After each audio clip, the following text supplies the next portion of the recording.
Hello, hello, everybody. Claire Wasserman here. Welcome to our LinkedIn Lives, though we're also streaming simultaneously on YouTube and Facebook because technology is cool. So if you're watching on those platforms, welcome to you too. I'm the founder and author of Ladies Get Paid. We are an educational platform, global community, and book all about helping women earn more and live better. And I just love to learn from other women about how they're also pursuing that mission in their ways. You know, that we've had all different kinds of coaches and experts on. And today we are getting a masterclass in building your year end career development checklist by the one and only LaToia Burkley. I'm going to give her a bio to you, super brief bio. She, of course, is her best expert on herself, so she'll go into more detail. But just so you all know, what we're going to really be focusing on today is basically the checklist of items. So I want to just frame the conversation real quick for 1 second. It is November 2nd. Okay.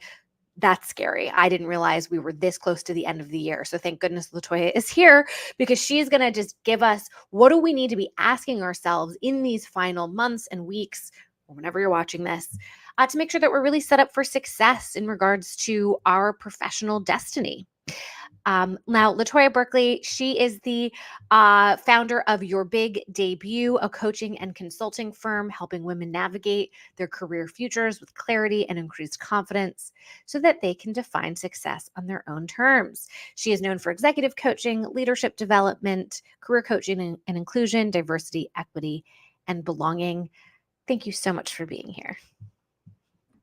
Absolutely, Claire. Thank you so much for having me. Loved the Ladies Get Paid group and community. And I want to name something before we jump in. Real life takes over, right? We can't stop life or air traffic control life. So if you hear my smoke detector needing a battery replacement, of course that it's taking place now while we're going to be in some really robust discussion that I'm super excited to jump into. Just ignore that. It's a little bit of background noise. Chalk it up to when you hear the leaf blower outside or you hear the dog barking. Anyway, super excited to be with you, to be with the community today. And yes, Claire, it's fall, baby. This is when I come alive.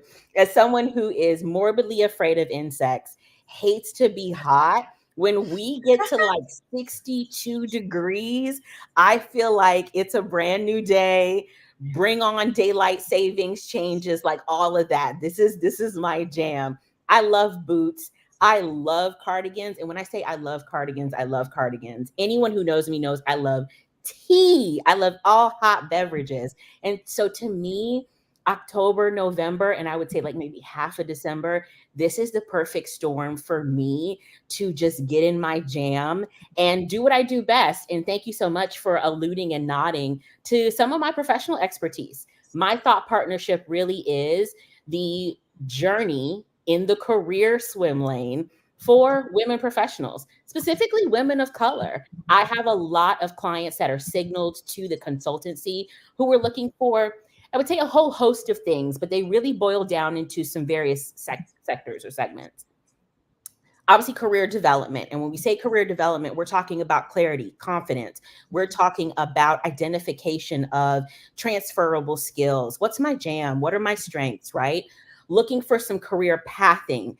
Great. I've taken those things and now I want to mold them into the thing, in air quotes, that's going to bring me the most success on the terms that I define, not based on a cookie cutter structure, not based on whatever generational norms one might have to separate themselves with, or for that matter, societal norms, or any sort of professional norms, right? Being able to define those success terms in the way that they see fit. And then as well, being able to repeat that process for their community of women behind them, right? I help orchestrate and concert these moves for women.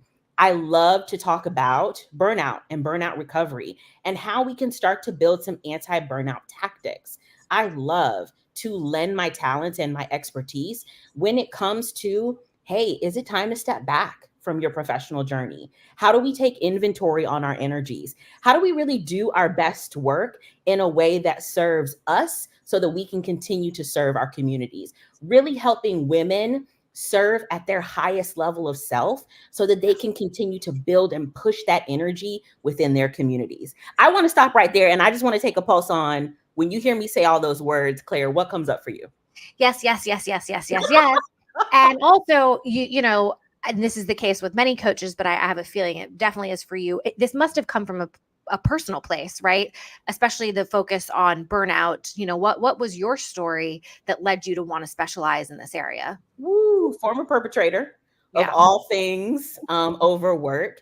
Yes, I tell everyone that I have been drinking stale office break room coffee with an asset managed laptop, at times with a designated parking space since I was 19. And I've been within this corporate mold, cut from a strict and stringent corporate background. And so drank the Kool-Aid for many years. And I don't say that adversely, the phrase drank the Kool-Aid, but I do understand that there is a air that we breathe, especially as women, that tells us that we have to do it for women, young women, women of color, women in historically excluded geographic locations. We do it so much for others that we start to suffer from that Atlas syndrome. That world sits on our shoulders, and we push and we push and we push and we push and we excel and we advance, and we say buzzwords like productivity, and we tell you we're circling back and we're advancing to the next thing, and we're getting the next degree, and we're getting certification after certification after certification, because I just have to prove that if I can continue to push through these brick walls, I can bring this world with me. I would say that that was all of my 20s, probably into my early 30s, until my body said, you're done. You're done closing your laptop at 5 p.m. to take follow-up calls on the commute home, to then get home and open your laptop and work till the wee hours of the morning, drink some Red Bull and have like cold pizza for breakfast as you get out of the shower, and open your laptop back up again and do some more work because you just want to check to see what's going to be waiting for you in the office when you get to the office, and you do more work and you talk about work as you're walking to get some coffee. And then you go to dinner after work and you're still talking about work. And I needed to break that cycle. When I think about my background, orchestrating HR dynamics as well as business operations, I also had an opportunity to work closely with some executive coaches who were assigned or contracted through various corporate organizations. In my role as HR, certainly in the administrative side of HR, from specialist to generalist to benefits manager, I got to see those dynamics. I got to see professionals paired with executive coaches, with career consultants, because they were deemed high performers. They were deemed high potentials, and they all looked the same.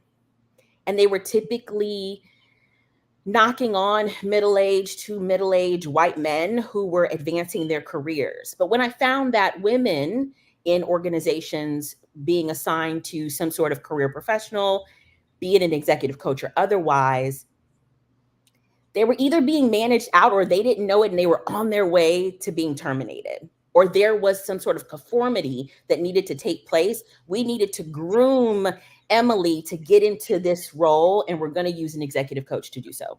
But if Chad was assigned an executive coach, the sky was the limit for his career potential. And I wanted to come in the market as a Black woman executive coach to change the game. And I wanted to offer a space where women could come in and learn more about professional development and learn more about career pathing, and have executive leadership and have these leadership development dynamics based on their identity and their lived experience, and outside of a cookie cutter process. I needed that. And I also wanted to be what I'm sure most entrepreneurs, at least at the start of their business journey, strive for. Want to be be the change that they want to see, want to solve the problem or have the thing that they didn't have. But what I didn't know was, with building the brand of Your Big Debut, I was going to get signaled to these phenomenal women who, as I was also inspiring and pouring out, I was also going to be inspired and poured into. And the opportunities have just been great ever since. Mm-hmm. I'd love for you to go into more detail about how you define executive leadership, Mhm. um, especially because it's so personal too, right? So what I'm hearing from you is that there's a certain idea or mold of what an executive leader looks like, should act like, but let's not conform to that because it will lead to burnout. At the same time, though, there are certain structures that are at play. Systemic inequity is at play. Absolutely. Culture is already there. So you also have to kind of play the game, right? So maybe it's not conforming who you are, but it is being aware of the pre-existing norms, right? Yeah. So I'm curious how, I mean, how you kind of envision an executive leader, and then how you thread that needle, right? How do you like balance the I'm going to do it my way, but also with an eye towards the rules of the game that are already laid out in front of me based on the culture of this company that I'm trying to move up in. Yeah, absolutely. And I think those are great casting questions. Really, what comes top of mind when I hear those words is the idea that it really all starts and ends with self. So, where we are looking at the space of, okay, for example, executive leadership may have to march to a certain beat of a certain drum based on maybe some cultural or environmental norms within this particular industry or this particular corporation, but also to not overly conform and not lose one's identity and suffer from covering and code switching to get to where one might want to be within that quote professional landscape. Yeah, I think the genesis to that, Claire, is do I know who I am? Mm-hmm. Right. Hard stop. Do I know who I am at my core? Do I know what fuels me? Do I know what pushes me? Do I know what I excel at when we think about tangible skills? Do I know where I might have opportunities otherwise? Because if not, if I'm not crystal clear on what's important to me, what my values are, what my North Star or North Stars might be, then I might be subject to just flip flop. I may be tossed about like waves in the sea depending upon where I am. And I may start to build out these career patterns. I may just decide to take on this leadership style that really doesn't match my authenticity, that really doesn't match who I am. And Mhm. so I don't think I don't think the topic itself is mutually exclusive. Right. It's not a matter of rebel because I am not this or overly conform because I have to be here. It starts with knowing what's going to drive me, fuel me, what's important to me, what aligns with what's important to me. And I think what we're finding, certainly with women and in this post pandemic space that we're in, more individuals are saying, I thought that was important, but actually it's not. Right. Right. You know, I've actually been given an opportunity to pause, rest, reset, and that has changed some neural pathways in my brain. And I actually don't know how I feel about 1, 2, 3, and XYZ. I've actually been doing these tasks, or I've been in this industry for decades. And now I want to switch it up, but I don't know how to do that. I don't also know how to switch it up, change paths, or think in a different way, or think differently about differences and not feel like I've wasted time. I'm not honoring a pathway or an opportunity afforded to me. All those parts and pieces, Claire, they come back down to do I know who I am, what's important to me, and what's going to move me forward. Mhm. I think that's a great segue, or I imagine it's a pretty good segue into what should go on this checklist of items and questions we need to ask ourselves when we're building the career development, the year-end career development plan. Absolutely. I love the year end career development plan because it can be 50 things, it can be 4 things, but certainly for the sake of time and for the sake of our audience, I absolutely want our listeners to be focusing on 4 key things. And the first thing is what I like to call your personal database. It was a great tee up as we're talking about who am I at my core? When I'm thinking about the organization that I might work with or that I might want to work with, right? What's important to me? When I think about an average work day, what really gets me jazzed? What gets me excited? What are the tasks that I like to do that I really shine on? What are the opportunities that I might have where if time, for example, wasn't an issue, I would lean into way more? Or if finances weren't restrictive, or if this thing, in air quotes, wasn't cost prohibitive, I would absolutely lean into that desire. Your personal database asks a lot of why and self directed questions. This is also the space in your personal database, right? Think of it like a bag. I want you to be able to fill that bag with your talents. And I mean, go crazy when I say talents, not just I can run macros in Excel, but like, do you shake a wicked margarita, right? Uh, All that goes into your personal database. Have you received feedback within the last year that you are an awesome listener, and not just a listener to what's said, but what is also not said, and body language, right? Can you synthesize data really well? I want you to sit with yourself, comma, oftentimes we don't give ourselves enough room for this type of reflection, or we deflect when we're given these gifts about our talents. Fill your bag and fill your personal database with what is important to you, what drives you, what do you excel at. And that is going to be a great foundation to move us into the second piece, right? As you're building your personal database, what's important to you, values, North Stars, strengths, things that really serve you in this season. Things, people, places, nouns, if you will, right? That really have filled up your cup. All of this goes in your personal database. And then you can start to piece out what I like to call your future self or your future cast, right?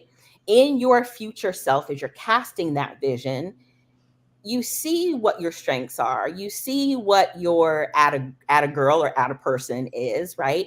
You've received a lot of feedback on these things. You really have a keen interest on that, right? What does future self have to say about what present self is taking into consideration right now? The things that serve current self, the things that current self are really, really great at, right? What does future self have to say about that? And just start jotting down some big visions.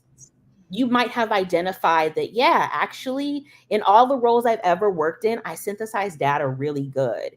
And I want to get into an intersectionality of that data analysis when we just talk about food preparation, when we just talk about closing the inequities within healthcare, or whatever that may be. Or you may say, I have an awesome color palette. I know how to put shapes and colors together in a way that's dynamic. I am going to design the next fill in the blank, right? So as you move into your future self or casting that future vision, take what you found in your personal database and start to dream big, start to sketch out. It can go from a back of the napkin exercise to something a little bit more formal. Maybe you develop a drive on your computer or whatever device that you use, or maybe it's a journal that you set up to keep that. Once you have your personal database and you've got some vision or future cast of self, right? I want you to start putting those in those bits and pieces into what can be goals, if that's a word that resonates with you, intentions, if that's a better word for you to start to move to action. Start to compile and start to put into that professional development kit, into those bags, if you will. What are some quick items that you can start to match up based on what you've taken inventory on? For example, if goal setting is your jam and it's truly goals, something that's outcome based, something that you're going to drive toward, right? What are some of the actions that you want to perform? You've identified that you can take a color swatch and you're great at color combinations and you want to design the next widget. Well, when you merge current state and future state, what are some actions that you can work toward? Is that research of a design school? Is that going out and spending, that Visa gift card that you got at your local craft store or Hobby Lobby and starting to move in that direction? But I want you to do that in really two phases. I want you to look at what's short term. What can you do today? What can you do in the next 30 days? And then I want you to start to look at long term. And when I say long term, I'm not talking like 5 to 10 years. Mm. I am rethinking what the term long term means in a space where we have been so impacted, so uprooted post going into the pandemic, through the pandemic, this post pandemic space where we're in. I really want to submit for you to consider when we say long term, let's say like 2 years. Let's say a little bit more than 45 days. Let's take a chunk of time and let's redefine that long term so that we can give ourselves opportunity to pivot, to change directions, or to pause and reflect and abandon mission if we need to and revise the plan or revise what's on those checklists, right? Short term, long term, that's our third item. And then the fourth item that I want you to have as you're thinking about this year end career development checklist, I want you to start taking inventory, or take, I should say, inventory on your support systems. When you look at your personal database, when you look at your future self, when you look at some of those actionable things, both short term and long term, how are you going to set yourself up for success? Who is going to support you in this season of wrap up? Who do you need in your network to give you some more runway when you think about maybe a sounding board, or perhaps there's a tangible goal outcome based thing that you want to get to? Who can support you? And most importantly, when we're thinking about our support systems, who is going to serve as the individual to keep you accountable and or help you get unstuck when it's sticky? Because as we can hear from the chirping smoke detector, life takes over and we don't have a lot of control over that. But these items within your professional checklist, within your year-end career checklist, your personal database, the vision you write for future self, or the vision items that you have for future self, your short-term and long-term goals, and your support system, there's a lot of control that one can have within those dynamics. And what's great is these are evergreen thoughts if they're just in your head. If you use something more tangible like note taking or a notebook or a digital folder on your computer, these are items that you can go to often. I call them your year-end checklist because Q4, I have a bias for October and November, but otherwise, this is a great time to start thinking about what is serving you now that is not going to serve you moving forward. What really got you energized here that you can also take that energy and use there. As we go into the new year and close out a current year, sometimes this breeds anxiety with individuals, especially women. There's a lot on our plates to do. We wear multiple hats. We have so many roles. And typically the person at the bottom of the list who gets the care last is us. Taking moments like this gives you an opportunity to prioritize self in a way that's going to pay you back dividends. I'm going to stop there, Claire. What might you say? That was awesome. So helpful. I hope folks were taking notes as I was. Where do you find a lot of people getting stuck in this process? Or if any certain clients or anybody come to mind of a moment or series of moments where they were doing this work and it was like, oh, can I do this? Or, paralyzed. Because I do want to pick up also on that when you said if goals is not your thing, right? And the distinction between maybe a goal and an intention. So it made me think, oh, that might be where some folks get tripped up. So yeah, curious in this journey of putting together the roadmap, the checklist of your year-end career development plan. Yeah, where do folks get maybe stopped along the way? Yeah, they get to the action piece. Mm-hmm. And they're too anxious for the action piece. Okay. They don't want to spend a lot of time on the personal database piece.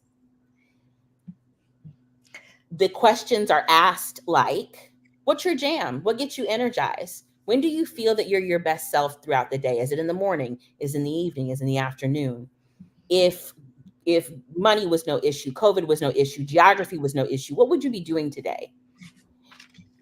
Most women I work with have never had the luxury to get the time to answer those questions.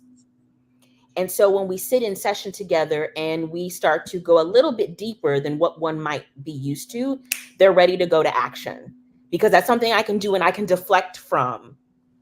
Or it's something I can do, I can get it done, and then I can come back and say, Claire, I did it. See how good I am, I did it. So when I say goals may not resonate with some people, intentions may not resonate with some people, I also understand that in the pop culture world we live in, productivity is also weaponized. So I want to ensure that I'm holding space where individuals can feel comfortable with the discomfort of sitting with what is personal so they can get to that cream of the crop, so they can get to the rich soil, and they can do the action, and they can get to, hey, I'm actually, yeah, actually some of these long-term goals that I wrote, they can actually be short-term. These are stuff that I can do today, and not feel that I'm going to do these things to prove that I'm a better, excelled, more developed, smarter, intelligent, more beautiful person. Spend time when we're and mind you, we're just talking about career development, right? We're talking about what you might want to do for work, or how you want to be gainfully employed, or how you want to pivot your industry. It all starts and ends with us, and these components are necessary. You can't bypass the personal database part. Mm-hmm, mm-hmm. Do you have a favorite tool to put any of this stuff in? I mean, you mentioned journal. I love that you were sort of giving options for folks, but curious if there's any kind of maybe platform that you find to be helpful in keeping all this organized. I commit more to memory when I can write it down. And on the other side of you, on this bookshelf in front of me, is like 1,001 spiral notebooks, and Uh-huh. that is my jam. I'm Uh-huh. extremely introspective, and I love to write things down. So I'm gonna keep a journal, and I'm gonna keep a paper calendar as well. Okay, paper calendar. Interesting. So technically we only have about 2 minutes left. So I'd love for you to, any more words of it. And you've already given us so much constructive stuff to take next steps on. But what else have we not yet covered when it comes to either the year-end checklist, burnout, or in general the work that you do? I would say when we think about this time of the year, it's easy to get caught up in the, you got to crush it, you got to end strong. And if that's your jam, okay. But if that's not, say it's not. And don't feel pressured to sacrifice self or sacrifice the things that are important to you for the sake of getting it all done because it's the year end. One of my catchphrases within the office is, it's your race. You can run it at your pace. You have the freedom to run it at your pace. Ooh, that's such a good quote. Can you just say it one more time for the people in the Yes, back? this is your race. You have the freedom to run it at your pace. Love, love. All right. So where can people find you, follow you, and most importantly, pay you? Absolutely 100%. I would say that if you go to Your Big Debuts LinkedIn page, you will see our offering that has been extended through November 15th, which is our fall reflections and future forward working sessions. You get an hour with me, you get some takeaways, and we get to help you dig through and get the clarity that you need. So certainly Your Big Debut on LinkedIn, Your Big Debut on Instagram. You can visit the website www.yourbigdebunow.com. And I would love to see you in the office. I would love to see you on the internets. I would love to see you anywhere that I can be a support resource for you and your future endeavors. Fabulous. By the way, where did you come up with that name? What does it mean to you? I absolutely love it. Yeah, when I was on medical leave, debating on was I going to stay in a corporate role or was I going to really learn how to take care of myself, I remember telling a really great friend of mine who was dropping off food, I'm ready for my big debut. And I know that where I am right now, this isn't it. And so I wanted to help other women make their big debut. Ah, so good. By the way, for those watching on Facebook and YouTube, come on over to the Ladies Get Paid LinkedIn page, because right underneath this recording, LaToia is going to be putting in those links directly so you can connect with her and continue this great momentum. And I just want to shout out a lovely comment by Tara here. Wow, wow, wow. LaToia is amazing. Lots to think about here. Yes, lots to think about and lots to do. Thank you so much for being here. Shout out. Always have to do a call to action. I forget this for our own business. Ladiesgetpaid.com/subscribe. newsletter. You're going to get invites to all of our upcoming events. So we've got tons of experts coming on these LinkedIn Lives, as well as a job seeker support group happening this coming Monday, and a big salary negotiation video course announcement. You can connect with me, of course, Claire Wasserman on LinkedIn, and Claire Gets Paid on Instagram. And then Ladies Get Paid on all social platforms. LaToia, you're the absolute best. Happy end of year. Thank you. Thank you. Now go get paid. Yeah. Have a good one. Bye, everyone.